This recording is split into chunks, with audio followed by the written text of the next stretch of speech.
Hello students and friends. मेरा नाम है वेद मित्र। और अगर आपको लिटरेचर की स्टोरीज़ पढ़ना पसंद है तो ये लिटरेचर इंग्लिश लिटरेचर की बहुत फेमस स्टोरीज में से एक स्टोरी है जिसका नाम है एनिमल फॉर्म। और इसको लिखा गया है जॉर्ज ऑरवेल के द्वारा। वो 1944 में 1944 में इसको लिखा गया है और इसको पब्लिश करवाया गया है 1945 में, मतलब एक साल बाद इसको 1945 में पब्लिश करवाया गया। तो ये इसका अगर जनरे की बात करें तो एनिमल फॉर्म एक एलेगोरी है, एलेगोरिकल वर्क है, मतलब प्रतीकाख्यान जिसे कह सकते हैं, मतलब प्रतीकों के माध्यम से कुछ कहानी बताई जाए। तो इसमें खासकर जीव जंतुओं को लेकर के एक कहानी बताई गई है जो हम मनुष्यों से रिलेटेड सीधी सी कहानी है। तो यहाँ पर कई सारे चैप्टर्स हैं कहानी के, तो हो सकेगा अगर जितना मैक्सिमम एक ही वीडियो में डिस्कस करेंगे इस कहानी को, तो कहानी बहुत ज़्यादा अच्छी है, खासकर क्योंकि इसमें हम लोगों के गुणों को, हम लोगों के नेचर स्वभाव को बताया गया है कैसा होता है जीव जंतुओं के माध्यम से। तो पढ़ने में बहुत मज़ा आता है, बिल्कुल ध्यान इधर उधर जाता ही नहीं है, इतनी अच्छी स्टोरी इतने अच्छे से लिखी गई है। और कहानी अगर आपको पढ़ना पसंद है तो ज़रूर इसको देखते रहिए। अगर एलटी ग्रेड के सिलेबस में ये खासकर, तो उस वजह से इसको हम दोबारा रिवीजन के तौर पर पढ़ने जा रहे हैं आप सब लोगों के लिए। तो अब इसको शुरू करते हैं। इंग्लिश में आपके सामने लिखा है, मैं आपको पूरी स्टोरी जो है हिंदी में बताऊंगा।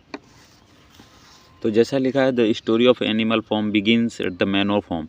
तो एनिमल फॉर्म जो स्टोरी है, इसका जो आरंभ है, जो इसकी स्टार्टिंग है, वो मैनोर फॉर्म में होती है।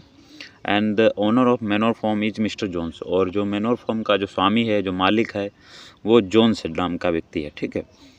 And he is a drunkard and cruel man. और वो एक शराबी और क्रूर व्यक्ति है।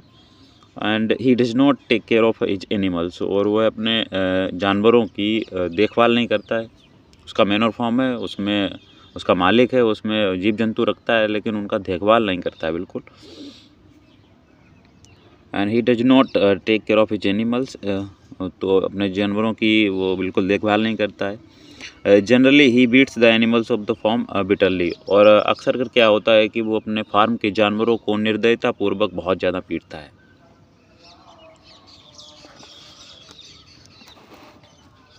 And one day the old major, a boar, sent a message to all animals of the farm that they should be collected at barn in night to hear the message of the struggle dream seen by the old major. The old major had a great respect among the animals of the farm. तो फिर क्या होता है, एक दिन बूढ़े major नाम के सुअर, मतलब एक सुअर है, उसका नाम है बूढ़ा मेजर, ओल्ड मेजर। तो उसने क्या किया, सभी जानवरों को एक संदेश भेजा कि वो रात के समय खलियान में बूढ़े मेजर द्वारा रात्रि में देखे गए एक सपने को सुनने के लिए इकट्ठे हों। कि बूढ़े मेजर ने एक सपना देखा है, उसको सुनने के लिए सब लोग इकट्ठे हों। और फार्म के सभी जंतु बूढ़े मेजर का बहुत सम्मान करते थे।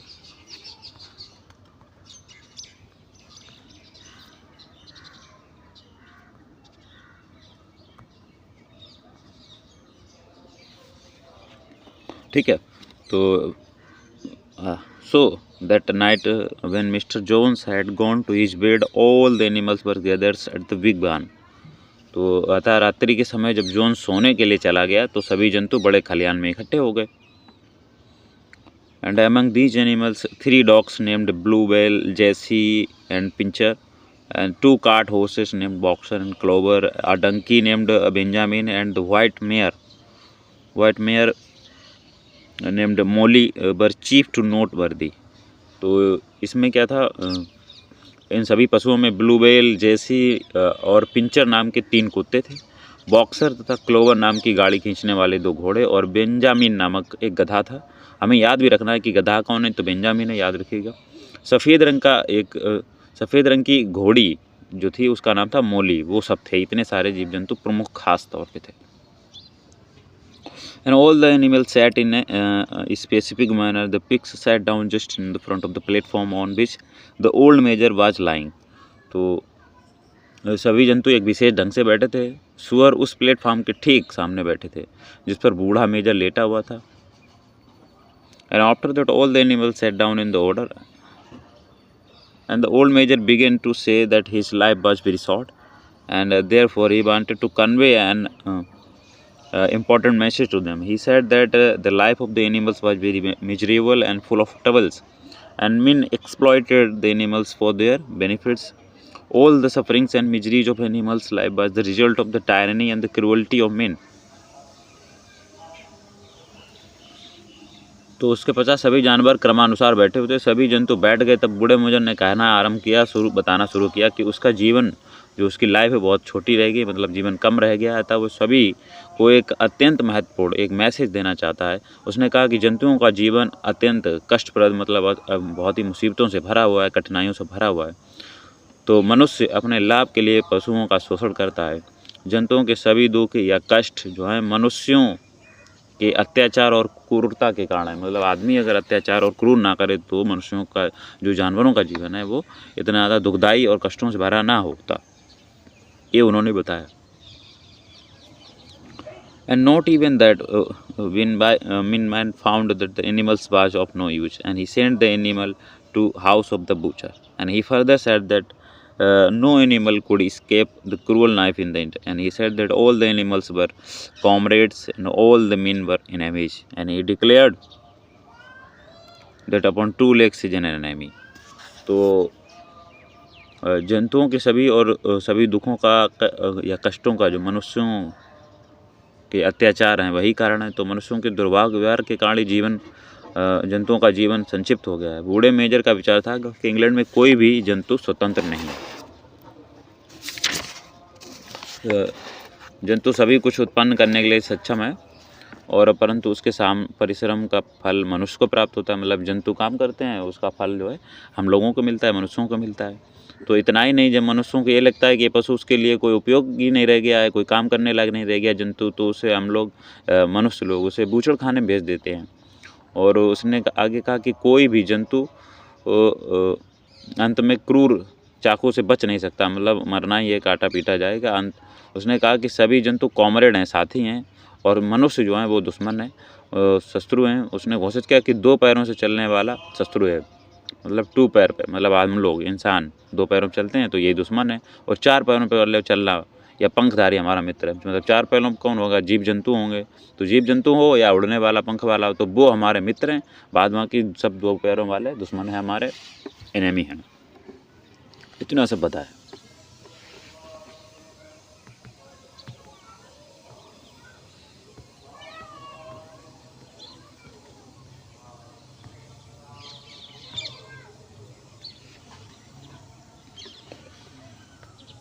अब इसके आगे हम लोग बढ़ते हैं तो लिखा है, in order to motivate them to revolt against man he declare that no animal should live in a house और स्लीप इन अ बेड और वेयर क्लॉथ्स और ड्रिंक अल्कोहल टच मनी।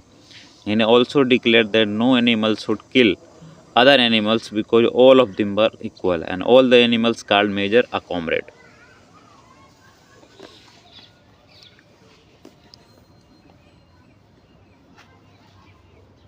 तो उसने कहा कि बूढ़े मेजर ने कहा कि मनुष्यों के विरुद्ध विद्रोह करने के लिए उन्होंने प्रेरित किया कि इनके खिलाफ कोई आंदोलन किया जाए।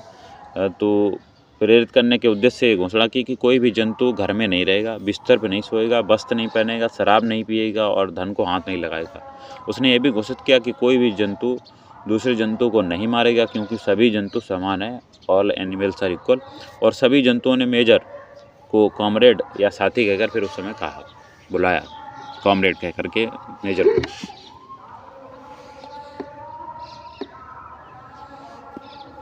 फिर क्या होता है, in the end of the his long speech the Old Major told the animals about his dream which he had seen last night. The dream was about a land where no animals were slave of man. At the end of his speech, he sang a song which he used to sing during his childhood.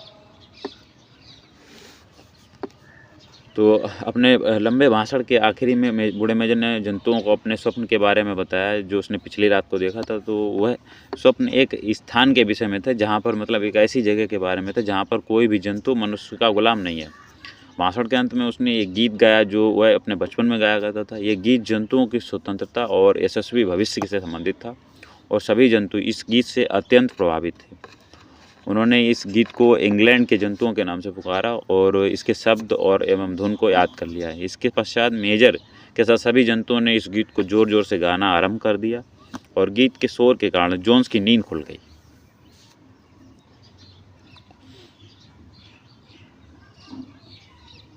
So they called the song Beasts of England and learned the tune and the text of the song. And after all that, the animals, including Major, began to sing the song loudly. And loud noise of the song disturbed the sleep of Mr. Jones. He thought that a fox had come in the form.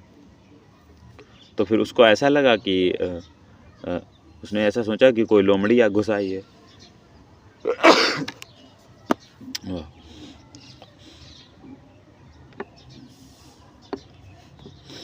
And in order to drive away the imaginary fox, he made a fire of gun. Hearing the fire of gun, all the animals dispersed immediately and hid their places to rest. And despite of that, they did not forget the message of the old major regarding revolt against tyranny of a man. तो उसने सोचा कि कोई form में लोमड़ी घुस आए, तो इस काल्पनिक लोमड़ी को भगाने के लिए उसने अपनी बंदूक से फायर कर दी। और फायर की आवाज़ को सुनकर सभी जंतु भाग गए और अपने अपने स्थान पर छिप गए जा करके। इसके बावजूद भी बूढ़े मेजर का जो मनुष्य के खिलाफ अत्याचार हो रहा है, उस विद्रोह का जो मैसेज था वो नहीं भूले सारे।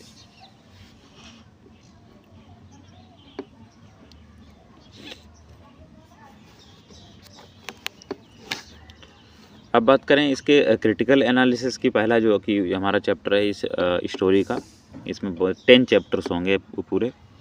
तो इसमें आपको बता दें कि George Orwell has confided in the very beginning of the novel that it is the fable in which animals behave like human beings and like men they have also a leader named Old Major।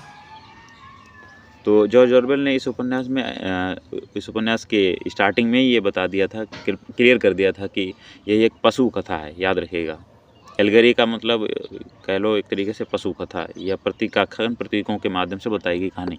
तो जिसमें जंतु जो है वो मनुष्यों की तरह व्यवहार करते हैं, मनुष्यों की तरह उनका भी नेता है जिसका नाम है major.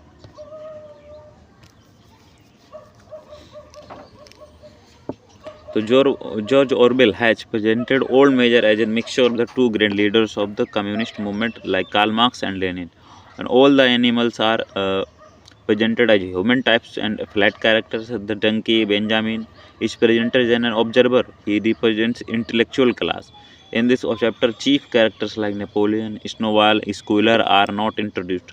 Boxer is a horse and he is very strong and steadfast, but not intelligent. He is a true representative of labor class. तो जॉर्ज ऑरवेल ने बूढ़े मेजर को साम्यवादी आंदोलन के दो महान नेताओं कार्ल मार्क्स और लेनिन के मिक्स्ड रूप में यहाँ पे दिखाया, और इस उपन्यास में सभी जंतुओं को मनुष्यों के रूप में प्रस्तुत किया है। बेंजामिन नामक एक गधा है जो कि एक पर्यवेक्षक के रूप में यहाँ पर काम करता है और वह बुद्धिजीवी वर्ग का प्रतिनिधित्व करता है। नेपोलियन, स्नोबॉल और स्क्वेलर जैसे प्रमुख चरित्र इस अध्याय में अभी यहाँ पर दिखाए नहीं हैं पहले चैप्टर में, तो हो सकता है वो सेकेंड या थर्ड चैप्टर में दिखें। और बॉक्सर नाम का एक घोड़ा है, वो अत्यंत शक्तिशाली एवं ऊर्जावान है लेकिन बुद्धिमान नहीं है वो। And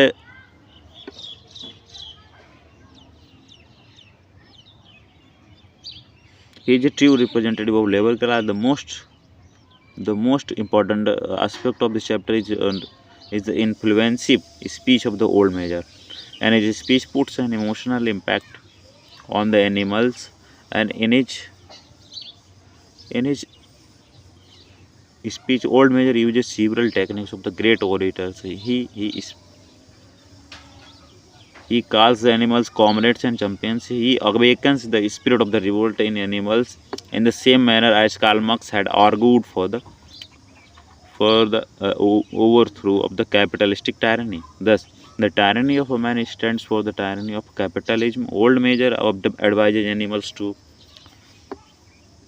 avoid the luxurious habits of men, and this reminds us of Karl Marx, who appealed to his companions to forget the luxuries of life like that of the capitalist.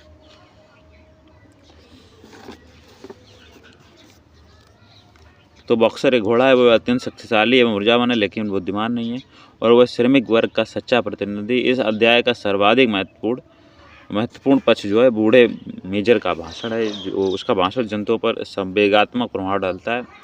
और अपने भाषण में बूढ़ा मेजर जो है वक्ताओं की तकनीक का प्रयोग करता है। वह जंतुओं को कॉमरेड या साथी कहकर पुकारता है। वह जंतुओं में विद्रोह की भावना उसी प्रकार जागृत करता है जिस प्रकार कार्ल मार्क्स ने पूंजीवादी अत्याचार को उखाड़ फेंकने के लिए किया था। और इस प्रकार मनुष्य का अत्याचार पूंजीवादी अत्याचार का प्रतीक है। बूढ़ा मेजर जंतुओं को मनुष्यों के विलासितापूर्ण आदतों से बचने के लिए सलाह देता है। यह हमको याद दिलाता है कि कार्ल मार्क्स ने अपने सहयोगियों को पूंजीवादियों की विलासितापूर्ण आदतों को त्यागने के लिए सलाह दी। अब हमारा जो ये चैप्टर सेकेंड है यहाँ से शुरू होगा, जिसमें पहले चैप्टर की जो प्रमुख बात यही है कि बूढ़े मेजर को स्वप्न आया है। उसने उस स्वप्न को बताने के लिए सारे जीव जंतुओं को बुलाया है और बुला करके उसने अपने सपने के बारे में बताया और एक कहीं ना कहीं विद्रोह रिवोल्ट छोड़ने के लिए कहा है, जो कि आदमियों के खिलाफ है, क्योंकि आदमियों की क्रूरता अत्याचार की वजह से जीव जंतुओं का जीना हराम हो गया।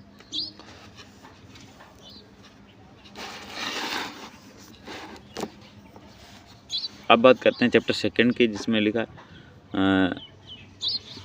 Just after 3 days of his remarkable speech, the old major had died, but animals could not forget his speech. His long speech had aroused the feelings of freedom among animals. तो उस प्रभावशाली भाषण के 3 दिन बाद ही बूढ़े मेजर की मृत्यु हो गई। जिस बूढ़े मेजर ने स्पीच दी थी, जिसको स्वप्न आया था, वो 3 दिन बाद अपने भाषण के बाद उसकी डेथ हो गई। और लेकिन जीव जंतु जो दूसरे हैं वो उसके भाषण को भूल नहीं सके और उसके लंबे भाषण ने जंतुओं में स्वतंत्रता की भावना जागृत कर दी थी।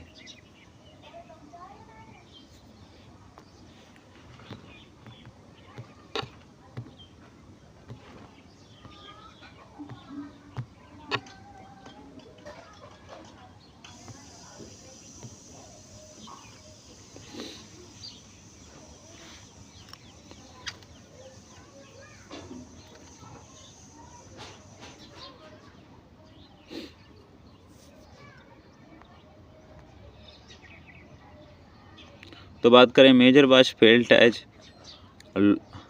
Lost to the whole of animal world, and they decided to elaborate the views of the old major in order to pay homage to him.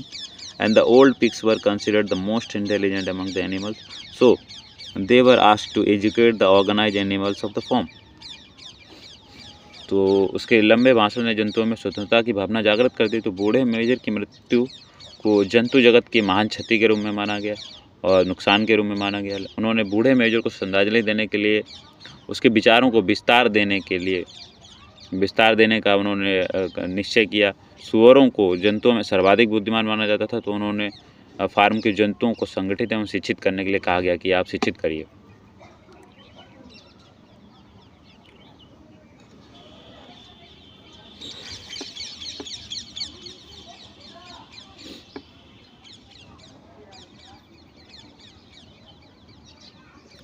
So they were asked to educate the organized animals of the farm, and 2 young boers named Napoleon and Snowball, who were locked to the true followers of the old major, were given the responsibility to educate the animals. So then both the boers began to teach the animals, and the animals felt that Snowball was more active and lively than Napoleon.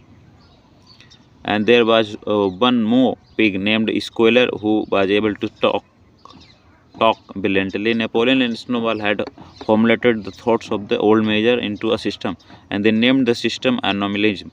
And they began to hold meetings in the barn regularly. They started to teach the principles of the animals to other animals. They found 2 major difficulties in practicing the principles of animalism. First, some of the animals could not comprehend the principles of animalism. Secondly, some of the animals were loyal to Mr. Jones. Molly and Moses were the chief of them.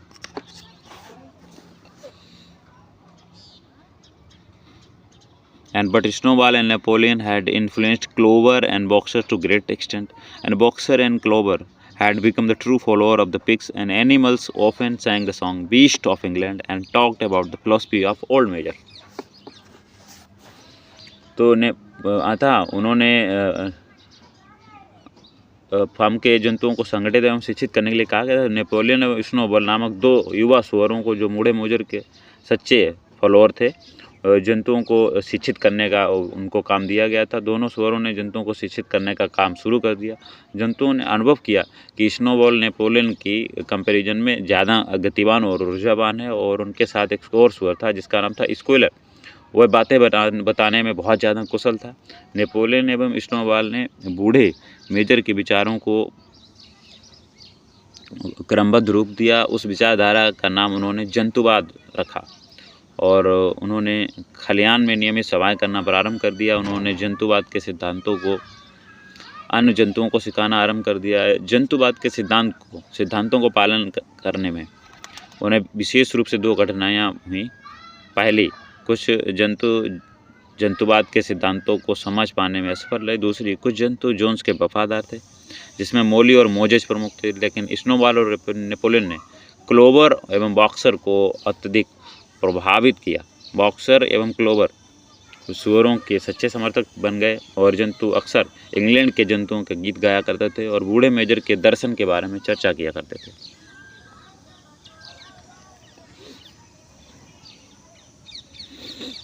One day, Mr. Jones had lost all his money in a legal matter, so he could not remember to provide food to the animals of the farm. And animals of the farm waited for food for 2 days, and but after that it was very difficult to bear the hunger, and therefore they revolted against Mr. Jones. First of all, a cow broke the door of the storehouse with her horns, and all animals got courage to act against Mr. Jones, and they began to break things that appeared before them. Jones, who was sleeping, awakened with the noise and came with his 4 men to control the animals. But Mr. Jones and his men could not control the animals, and animals pushed them out of the farm, and thus the animals expelled Mr. Jones from the farm and became free from his tyranny. एक दिन Jones एक विधि मतलब कानून के मामले में अपना सारा धन हार गया और उसे फार्म के जंतुओं को भोजन देना याद ही नहीं रहा। फार्म के जंतुओं ने 2 दिन बाद भोजन की प्रतीक्षा की, मतलब 2 दिन का इंतजार करते रहे खाने के लिए, परंतु उसके पश्चात उनके लिए भूख को सहन करना जब अत्यंत कठिन हो गया तो इसके फलस्वरूप उन्होंने जोन्स के विरुद्ध विद्रोह कर दिया। सबसे पहले एक गाय ने अपनी सींगों की सहायता से भंडार गृह के दरवाजे को तोड़ दिया। इससे सभी पशुओं को जोन्स के विरुद्ध कार्य करने के लिए हिम्मत मिली और इसके बाद उनके सामने जो कुछ आया उन्होंने तोड़ डाला उसे। और जोन्स जो सो रहा था आवाज़ सुनकर जाग गया, लेकिन जोन्स एवं उसके आदमी जंतुओं को कंट्रोल नहीं कर सके। इस प्रकार जंतुओं ने जोन्स को फार्म से बाहर निकाल दिया और उसके अत्याचारों से मुक्त हो गए। At their freedom, all the animals were very happy, and they removed and destroyed all the symbols of their slavery. Boxer was so happy that he threw his hat in fire, and all the animals danced with joy when they saw the hat going up in flames. Snowball asked all the animals to become naked in the night, and they took very sound sleep, and they could never sleep freely in the regime of chains. तो इस स्वतंत्रता पर सभी जंतु अत्यंत प्रसन्न थे। उन्होंने अपनी दास्ता के सभी प्रतीकों को तोड़कर नष्ट कर दिया। बॉक्सर इतना प्रसन्न था कि उसने अपना टोपा उतारकर आग में फेंक दिया। अन्य जंतुओं ने जब टोपे को आग में जलते हुए देखा तो वे प्रसन्न होकर नाचने लगे। स्नोबॉल ने सभी जंतुओं को नग्न हो जाने का आदेश दिया। रात में उन्होंने गहरी नींद ली। वे जोन्स के राज में कभी भी स्वतंत्र होकर नहीं सो पाए थे।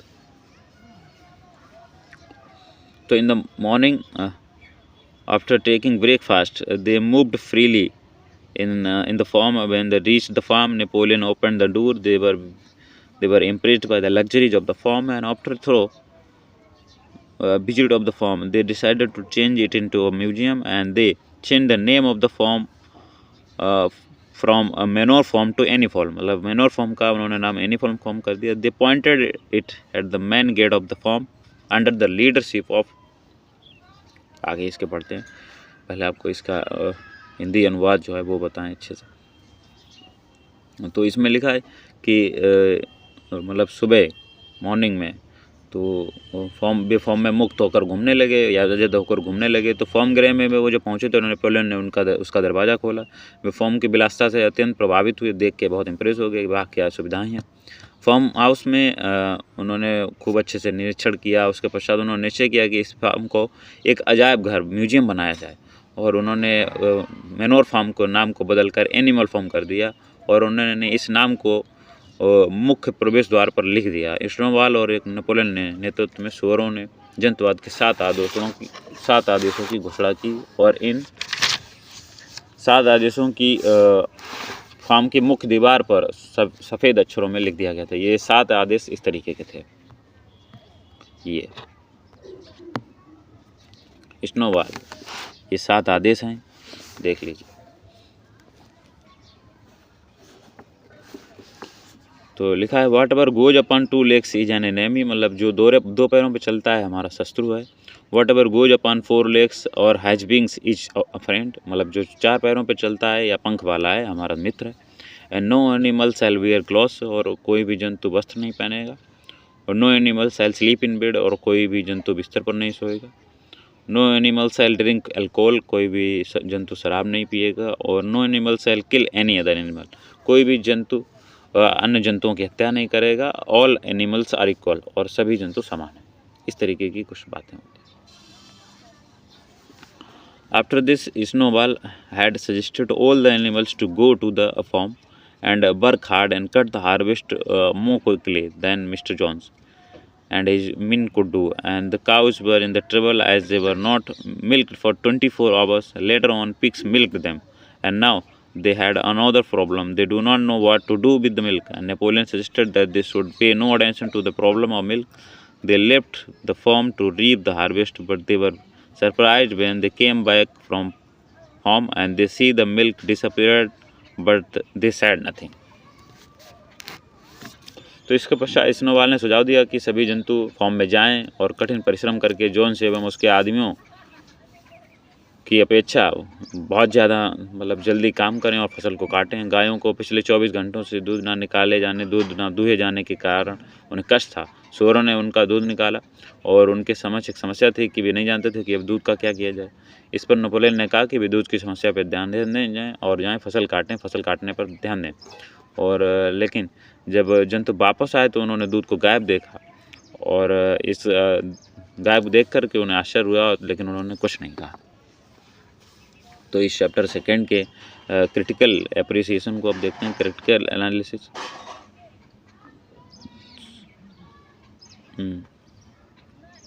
तो after the death of old Major दो animals were excited for the revolt, मतलब बूढ़े मेजर की मृत्यु के पश्चात यद्यपि जंतु विद्रोह के लिए उत्साहित थे, लेकिन वे किसी तारीख को निर्धारित कर पाने में असमर्थ थे। And so pigs began to hold the meetings to spread the principles of animalism. And this chapter, George Orwell has introduced Napoleon, Snowball, and Moses. Moses is a black crow and always talks about sugar candy mountains. He is a representative of church. When animals expelled Mr. Jones, Moses also leaves the farm. And this episode is a fine satire on atheism of communities. And the 7 commandments reveal the theory of Karl Marx. After the death of Karl Marx, communities had violated his principles. And the incident of banished milk reminds the violation of the theories of Marx by communists. And the pigs take the responsibility of teaching animals. In this way, they succeed in imposing their superiority over the other animals. And the communists, after the revolution of 1917, also declared that they were superior to the other human beings in the world, and especially in the Russia. And the manner in which pigs imposed their authority over the animals also reminds us of the way through which the communists imposed their rules over Russia. तो इस प्रकार क्या होता है कि सुअर जंतुवाद के सिद्धांतों का प्रतिपादन करने के लिए सभाएं करने लगे। इस अध्याय में ऑरवेल ने नेपोलियन, स्नोबॉल और एवं मोजेज को भी दिखाया है। मोजेज एक काला कौवा है जो सदैव चीनी के पर्वतों का वर्णन करता रहता है और वह चर्च का प्रतीक है। जब जंतु जोन्स को फॉर्म से निकाल देते हैं तो मोजेज भी फॉर्म से चला जाता है। ये दृश्य साम्यवादियों के धर्म विरोध पर तीखा व्यंग है और 7 आदेश कार्ल मार्क्स के सिद्धांतों का प्रतीक है। कार्ल मार्क्स के मृत्यु के पश्चात साम्यवादियों ने कार्ल मार्क्स के सिद्धांतों का उल्लंघन किया। सुअर जंतुओं को शिक्षित करने का उत्तरदायित्व लेते हैं। इस प्रकार वे अन्य जंतुओं को अपनी श्रेष्ठता स्थापित कर लेते हैं। इसी प्रकार साम्यवादियों ने 1917 के विद्रोह के पश्चात भी ये घोषित किया था कि वे विश्व के अन्य मनुष्यों से, विशेष रूप से अन्य लोगों से श्रेष्ठ हैं, जिस प्रकार से सुअरों ने अन्य जंतुओं पर अपना अधिकार स्थापित किया। यह हमें याद दिलाता है कि साम्यवादियों ने किस प्रकार रूस पर अपना शासन स्थापित किया। तो आज के हमने वीडियो में 2 चैप्टर्स को उतनी कहानी को डिस्कस कर लिया है और एनिमल, जो कि बहुत खूबसूरत कहानी है। अगर आपने यहाँ तक सुना है तो ज़रूर आपको पसंद आई होगी। और अब हम चाहेंगे कि इसके आगे की जो कहानी है, क्योंकि कहानी में कुल मिलाकर के अभी 3 चैप्टर हैं, अभी तो हमने 2 ही किए हैं और वीडियो हमें लगता है कि बड़ा हो गया होगा, 30 मिनट्स का हो गया है, तो it's better to end here. और इसके आगे का जो चैप्टर 3 से जो कहानी है, मैं अगर आपको पसंद आया, अगर आप चाहें और अच्छे से डिटेल में रिवीजन करना तो मुझे कमेंट बॉक्स में बताइएगा, तो मैं चैप्टर 3 से इस कहानी को और कंटिन्यू करके आखिरी तक ले जाऊँगा। 2-3 वीडियो और बनाने पड़ेंगे, बट कहानी को ऐसे फिनिश कर दिया जाएगा जैसा शायद ही किसी ने किया हो। तो वीडियो देखने के लिए आपका बहुत बहुत आभार, शुक्रिया, थैंक यू सो मच।